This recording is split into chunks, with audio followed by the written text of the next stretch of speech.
Madam Speaker, distinguished guests, ladies and gentlemen, good afternoon. Good evening na pala.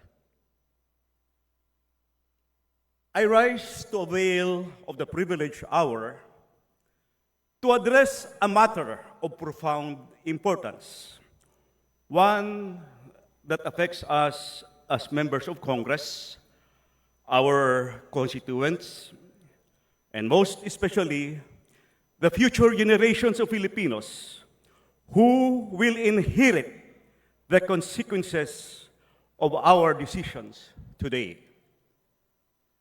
The 2026 National Expenditure Program, or NEP, will soon be submitted to Congress for deliberations.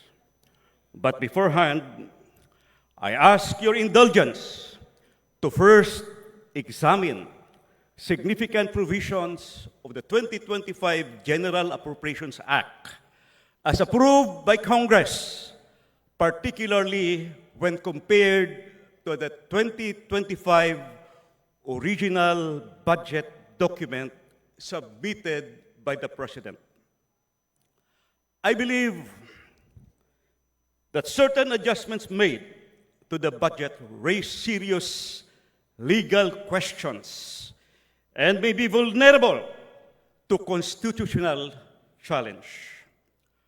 I would like to share these observations with you, my esteemed colleagues, as this will hopefully guide us in the approaching deliberations on the 2026 national budget. Distinguished members of this chamber, last January, I exposed a glaring anomaly in the ratified bicameral Conference Committee report on the 2025 General Appropriations Act, containing 28 blank items spanning 13 pages that were mysteriously filled in the enrolled bill and finally in the General Appropriations Act. I will present the full details of this controversy in a separate privileged speech. But today, I must draw your attention to another blatant irregularity in the 2025 budget that has escaped public scrutiny and was never openly deliberated by either the House or the Senate. I refer specifically to the automatic appropriations, which by their nature no longer require legislative enactment. My concern centers on the use of income in the general fund and the special accounts in the general fund. We are aware that the proposed 2025 National Expenditure Program, as proposed by the President to Congress way back in July 29, 2024, amounts to 6.352 trillion, which is sourced from program new appropriations of 4.247 trillion and automatic appropriations of 2.105 trillion. Can we request this slide projection? Wala bang PowerPoint? I think I have a PowerPoint. But kung wala, ihabol na lang. In addition, the President also proposed the amount of 158.67 billion in unprogrammed appropriations as standby authority to be released only when, number one, when revenue collections in any one of the identified non-tax revenue sources exceeds target as reflected in the budget of expenditures and sources of financing, or BESF. Number two, when new revenues from new tax and non-tax sources are collected, which are not part of or not included in the original revenue sources reflected in the BSF, or 3, approved loans for foreign assisted projects. In summary, the expenditure program of 6.352 trillion can be presented in a more detailed manner, taking into consideration the program and programmed new appropriations and components of the automatic appropriations. Wala pa rin project point, PowerPoint, so kung wala pa rin, let me proceed. Supposedly, may PowerPoint tayo. Yung new general appropriations, 4.405 trillion, composed of program appropriations of 4.2 trillion and program appropriations of 158 billion. Yung automatic appropriations is 2.1 trillion, and under the automatic appropriations are the retirement and life insurance premium, customs duties and taxes, the national tax allotment, interest tax on national government debts, BARM block grants, pension of ex-presidents and spouses, net lending, at under automatic appropriations, nandito nakasulat ang special accounts in the general fund in the amount of 27,352,123,000. Again, the unprogrammed appropriations of 158 million, billion, yung submitted ng Presidente. Again, for a total expenditure program of 6.352 trillion.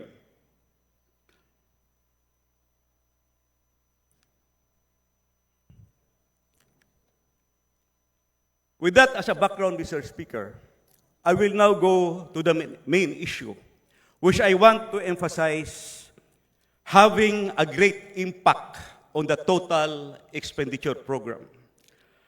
As I have said earlier, I will no longer discuss the items under the program and unprogrammed appropriations of the GAA, since it is the topic of another privileged speech, or my next privileged speech.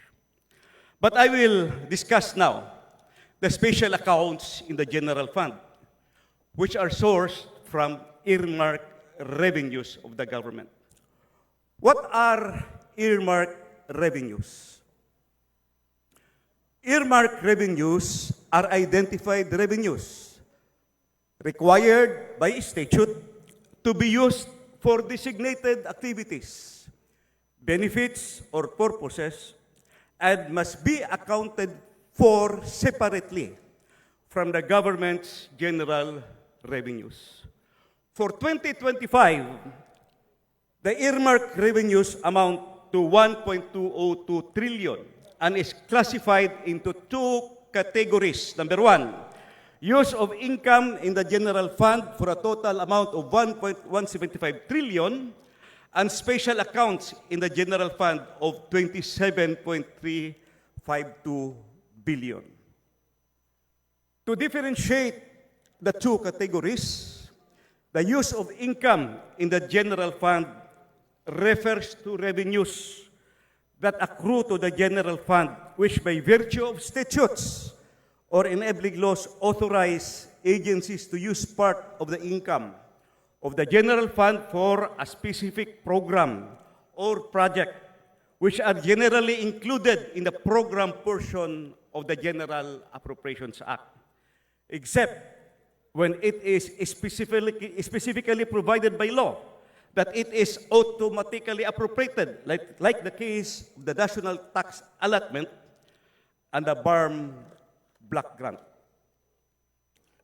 On the other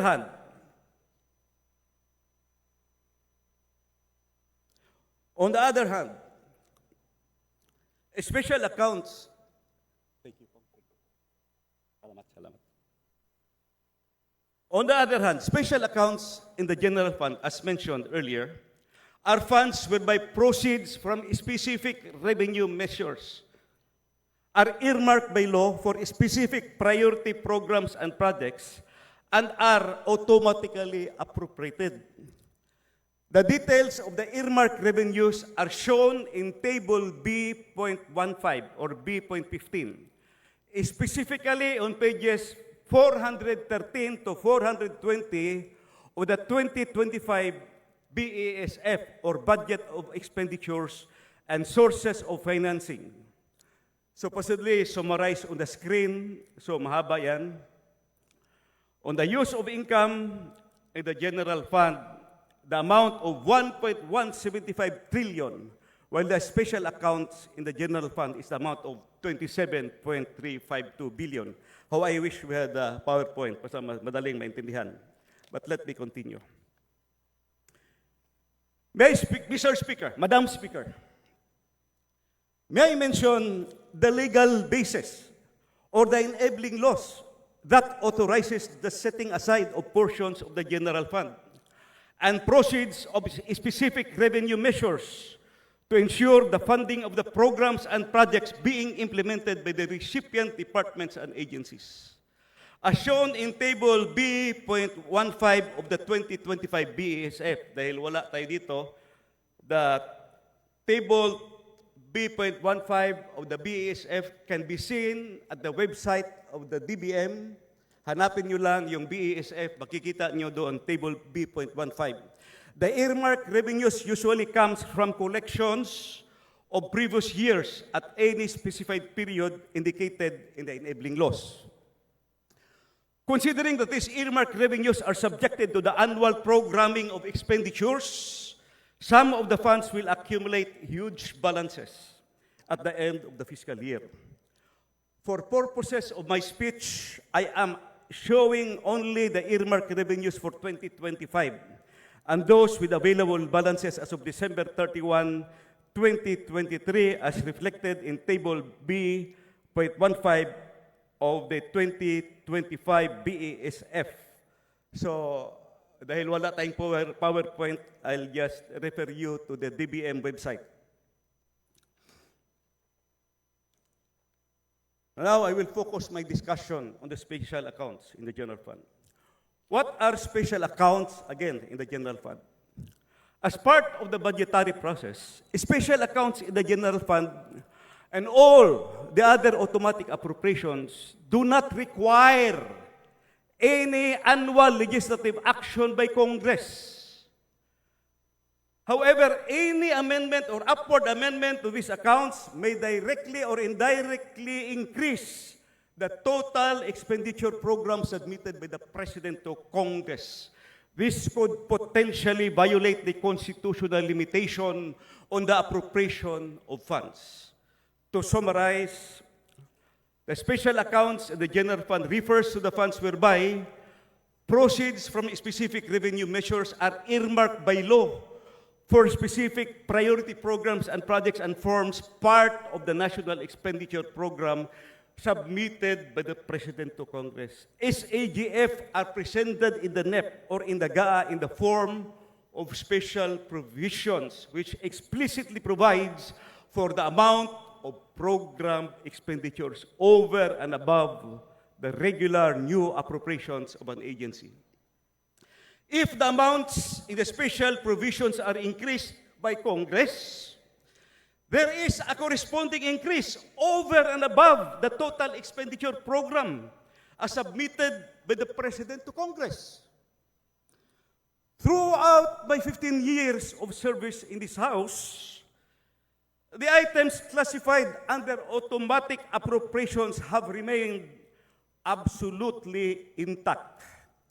These appropriations have been consistently recognized and respected by the House Committee on Appropriations, the Senate counterpart, and both chambers of Congress as legally mandated expenditures that are explicitly protected by their enabling laws.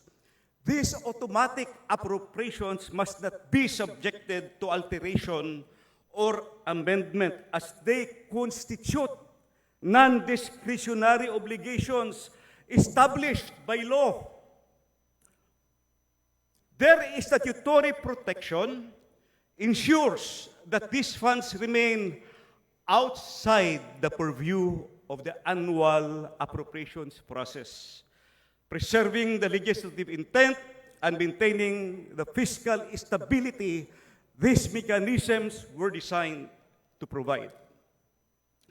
However, for the first time in an unprecedented move, the 2025 budget reveals that the Bicameral Conference Committee has amended the automatic appropriations by making substantial upward adjustments in the special provisions of several agencies, with SAGF a staggering 12.75 billion increase that fundamentally undermines the protected status of automatic appropriations.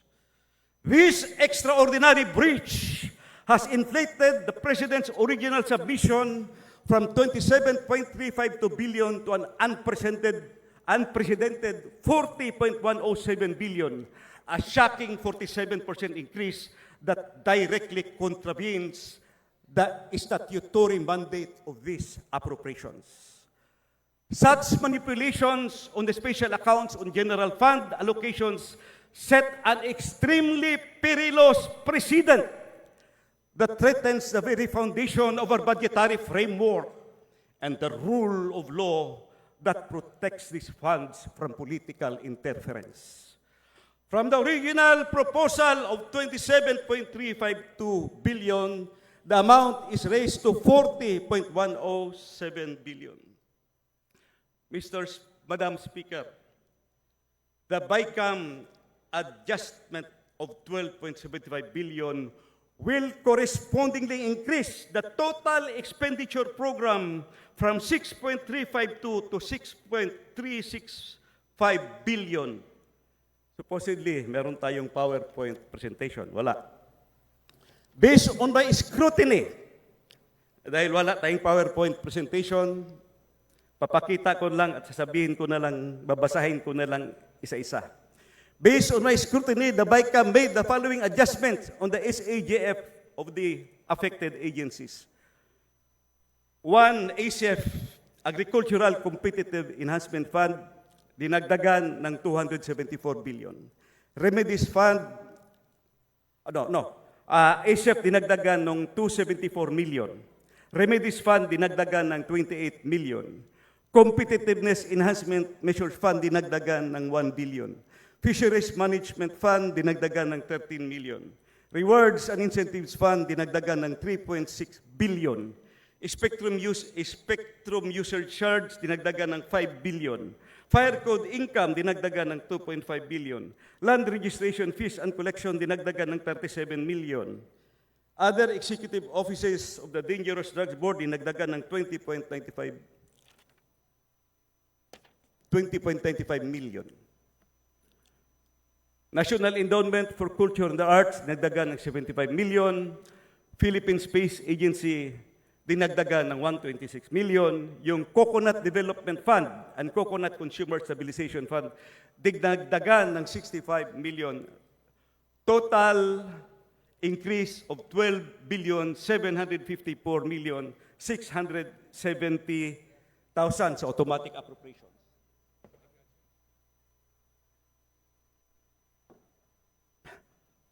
What are the legal and constitutional violations demanding immediate resolution?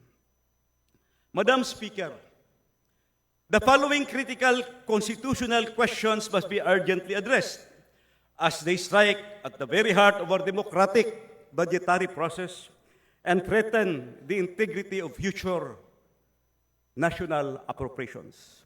First, constitutional infirmity. Has the Bicameral Conference Committee, by unilaterally increasing SAGF by 12.7 billion, rendered the entire 2025 expenditure program constitutionally defective? This unprecedented manipulation raises the specter of a fundamentally flawed budget that violates Article 6, Section 25, Paragraph 1 of the Constitution, which explicitly prohibits Congress from increasing the appropriations submitted by the President. Second, fundamental breach. The core constitutional question that demands immediate clarity. Does Congress, through the Bicam, possess any legal authority whatsoever to inflate SAGF amount, special accounts in the general fund amounts, beyond the actual program expenditure supported by their earmarked sources or earmarked revenues. This appears to be a direct violation of the established principles that special accounts in the general fund are by their very nature limited to their earmarked revenues and cannot be arbitrarily expanded beyond their statutory limitations. These are not mere technicalities. They are fundamental breaches of our constitutional architecture that could render the entire budget process null and void.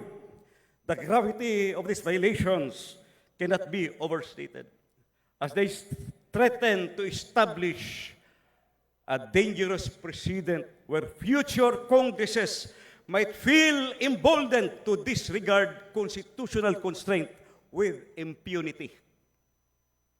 Mr. Speaker, as I mentioned earlier, Madam Speaker pala, as I mentioned earlier, the other category of the earmarked revenues is the use of income in the general fund, which by virtue of statutes or enabling laws authorizes agencies to use part of their income of the general fund for a specific program or project which generally included in the program portion of the GAA.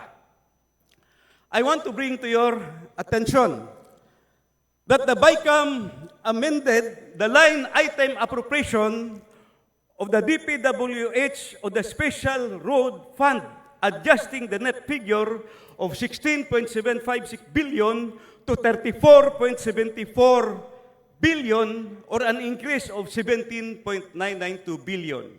However, the amount in the special provisions is maintained at 16.75 billion. Hindi balanse.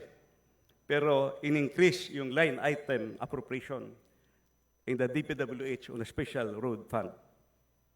The Special Road Fund is constituted from amounts collected by virtue of Republic Act 8794 as amended by Republic Act 11239, abolishing the Road Board and providing for the disposition of the motor vehicles user charge, which shall be automatically credited to a special account in the General Fund of the National Treasury, constituted as a Special Road Fund, and shall be earmarked for the construction, upgrading, repair, and rehabilitation of roads and bridges, road drainage to be included in the Annual General Appropriations Act. It is explicit that Republic Act 11239, it is explicit that all monies collected under this act shall be remitted to the National Treasury under a special account in the General Fund credited to the amount to the Special Road Fund. For 2025, the proposed revenue from the motor vehicles user charge tax collections, only the amount of 16.75 billion is programmed for expenditure in the 2025 National Expenditure Program. The Bicam added 17.992 billion to the 16 billion, which was originally proposed in the NEP. But here's the problem. The 17.992 billion was not sourced from the available balance of the Special Road Fund, but from pooled sources of funds or cuts on realignments from other agencies. Pwede ba yun? Mr. Speaker, Madam Speaker, although the increase of 7.992 billion to the line item appropriation of the DPWH Special Road Fund will not increase the total expenditure program of the government, is it proper or legal to increase the Special Road Fund from funds coming from other sources in the GAA and not from earmarked revenues coming from the motor vehicles user charge?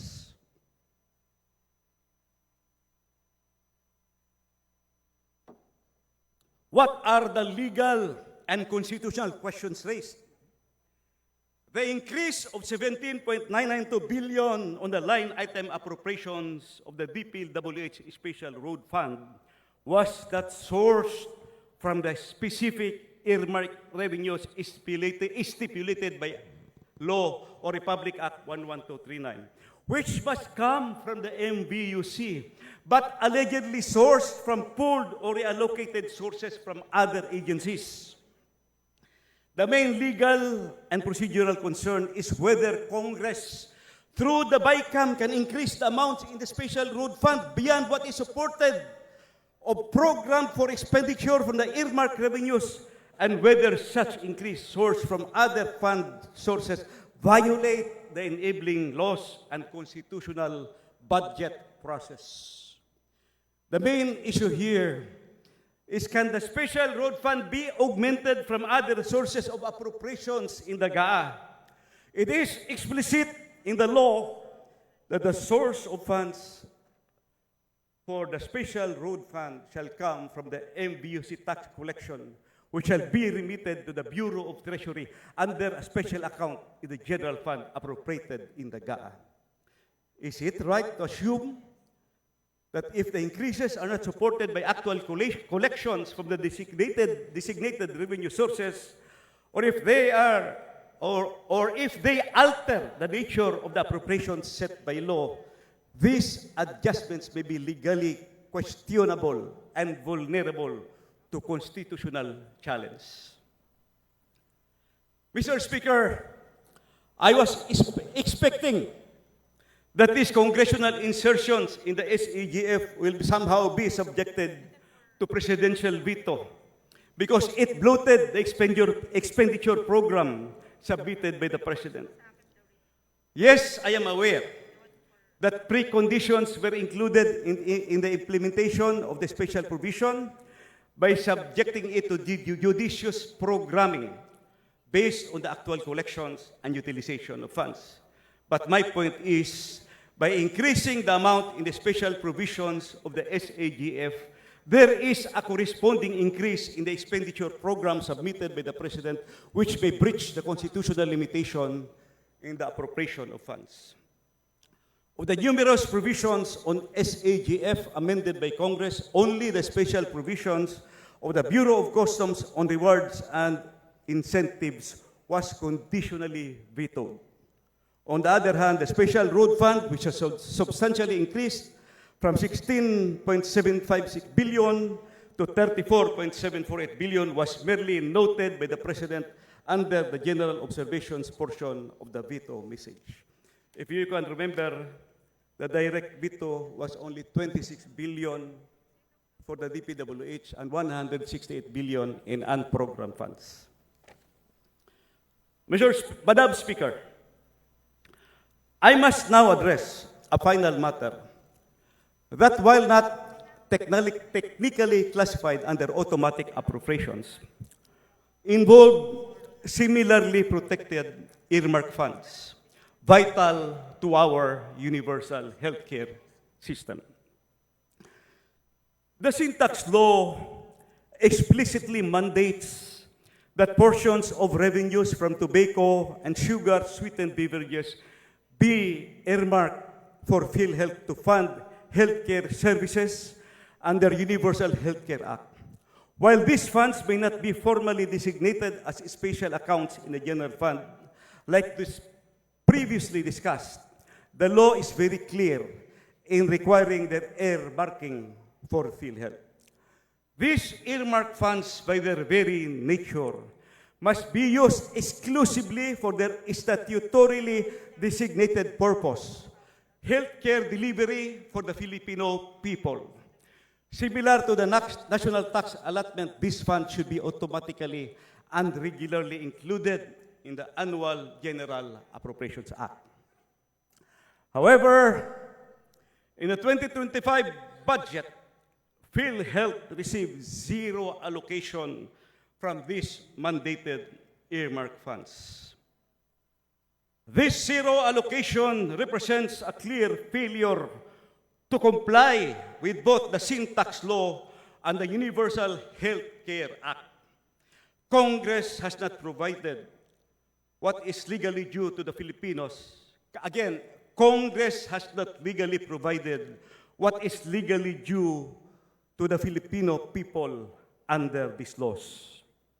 It is particularly troubling that even a token 1 peso budget could have saved PhilHealth's legal standing for augmentation purposes. Instead, the complete absence of allocation effectively prevents any possibility of funding restoration. Madam Speaker, this zero allocation for PhilHealth represents a serious departure from the state's obligation to fulfill the promise of universal health care for all Filipinos. This omission demands immediate rectification to honor our legal commitments and our moral duty to provide healthcare access to our citizens. The failure to allocate mandated earmark funds to PhilHealth raises profound constitutional questions that merit careful examination. The 1987 Constitution explicitly enshrines health as a fundamental right. Article 2, Section 15 declares that the state shall protect and promote the right to health of the people, while Article 13, Section 11 mandates that the state shall adopt an integrated and comprehensive approach to health development which shall endeavor to make essential goods, health, and other social services available to the people at affordable cost.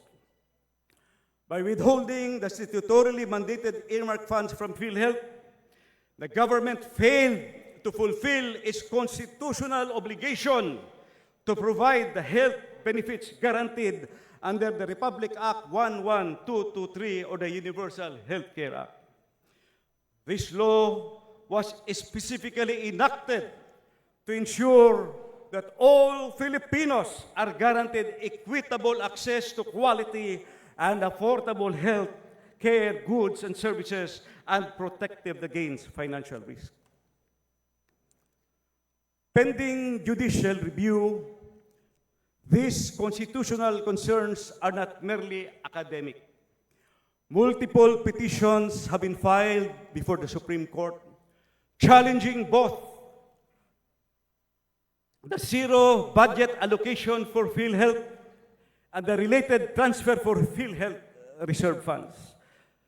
The resolution of these cases will have far-reaching implications for the implementation of the universal health care and the protection of Filipinos' constitutional right to health.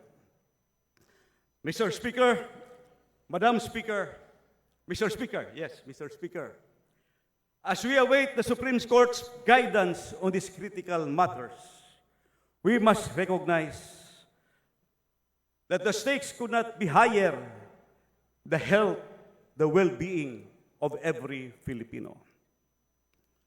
Mr. Speaker, my dear colleagues, my dear Filipino countrymen watching this on live coverage, I rise today with a resolute heart to speak on our national budget, not as a ledger of pesos and centavos, but as a living promise we make to every Filipino who trusts government will safeguard their health, their dignity, and their hope.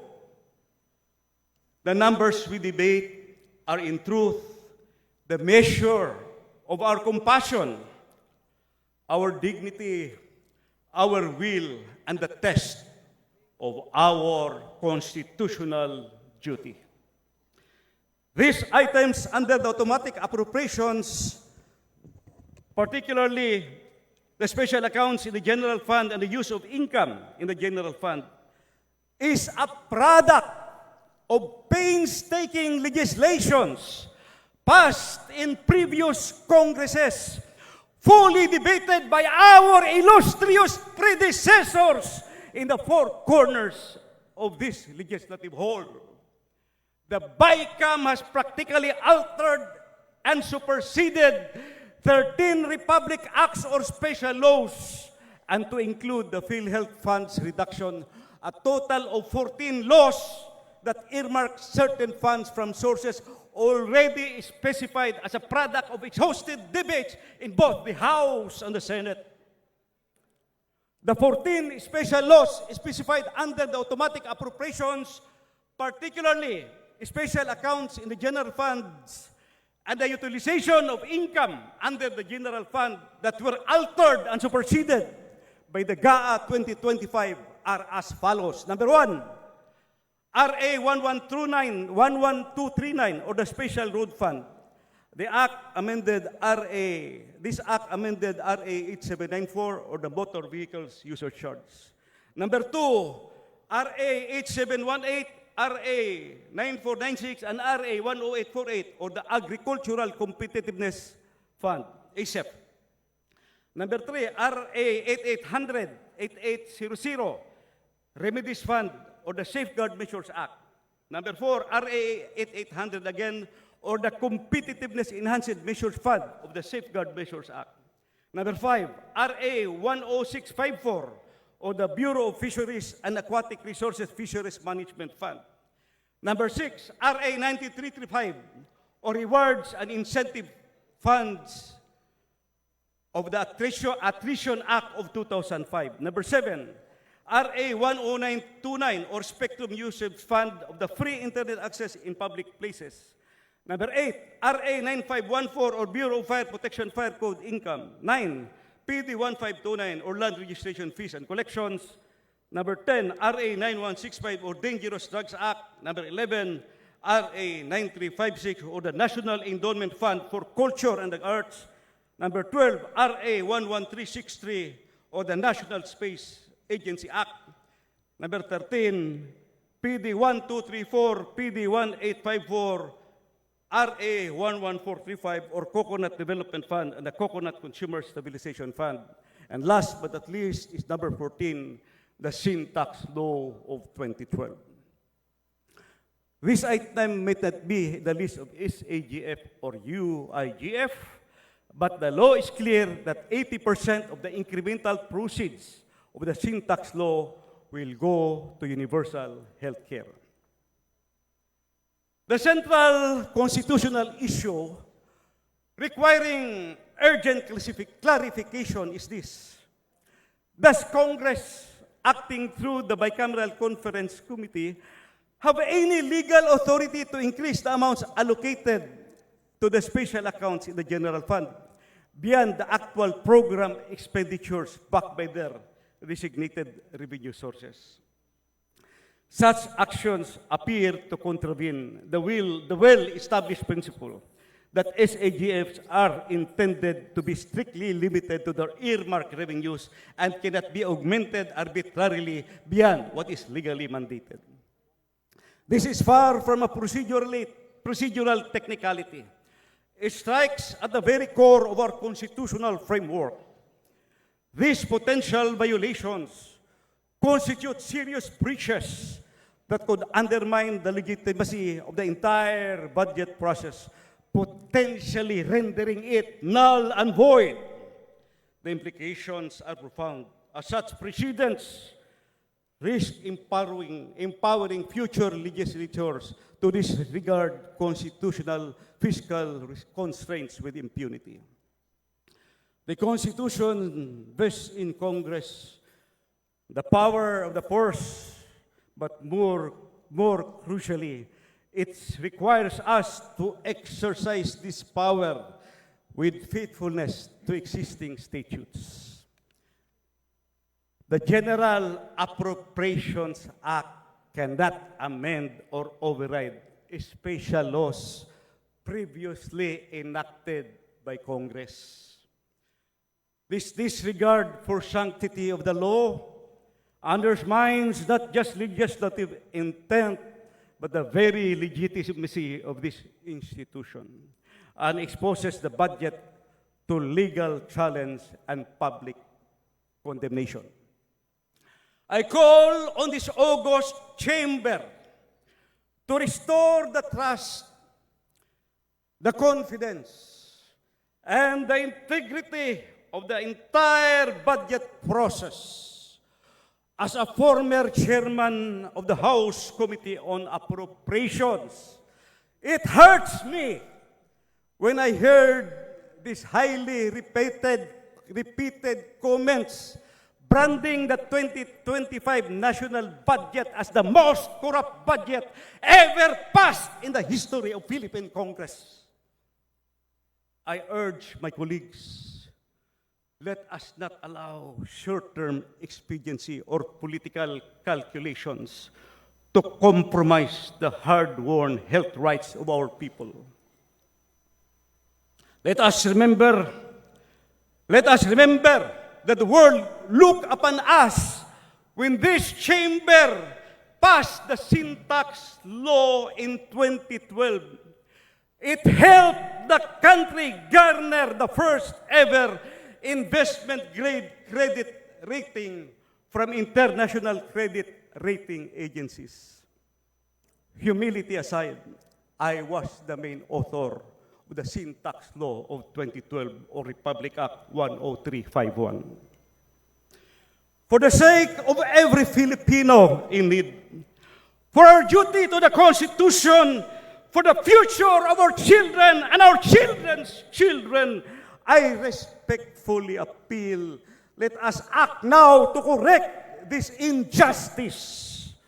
Today we face a test whether we uphold these laws in the spirit in which they were crafted and the welfare of the Filipino nation. Let us never forget the power of the force is not ours to wield, but ours to safeguard for the people we serve. Let us wield not just authority, but compassion and justice, for that is the true spirit of public service. Thank you, and may God bless our deliberations and our nation. Daghan salamat. Mr. Speaker, if there's anybody in the hall who wants to ask a question, I'm willing to reply for an interpellation. Thank you, Mr. Speaker.